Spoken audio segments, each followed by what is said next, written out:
బీహార్ రాజకీయం క్రమక్రమంగా మారుతోంది. బీహార్లో ఒకవైపున జేడీయూని చీల్చి కాంగ్రెస్తో కలిసి తన కొడుకుని సీఎం చేయాలని లాలూ ప్రసాద్ యాదవ్ ప్రయత్నిస్తుంటే, కాంగ్రెస్ పార్టీలో ఉన్నటువంటి వాళ్ళేమో బీజేపీ వైపుకి పోయే ప్రయత్నం చేస్తున్నారు. తాజా లెక్కలు చూస్తుంటే టోటల్గా 19 మంది కాంగ్రెస్ పార్టీకి సంబంధించిన వాళ్ళు ఉంటే అక్కడ అందులో 10 మంది ఎమ్మెల్యేలు బీజేపీతో టచ్లోకి వెళ్ళారు, 2 జేడీయూతో టచ్లోకి వెళ్ళారు, 5 ఆర్జేడీతో టచ్లోకి వెళ్ళారు.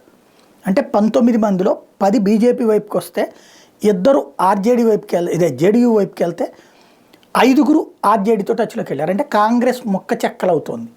అప్పుడు వీళ్ళ 5 కలిపిన అక్కడ అధికారంలోకి రావడం అసాధ్యం. కాబట్టి జేడీయూని చీల్చి వెళ్ళాలని అటు పక్కన లాలూ ప్రసాద్ ప్రయత్నిస్తుంటే, ఇప్పుడు జేడీయూ ఏం చేస్తోంది, లాలూ ప్రసాద్ పార్టీ ఆర్జేడీని చీల్చాలని ప్రయత్నిస్తోంది.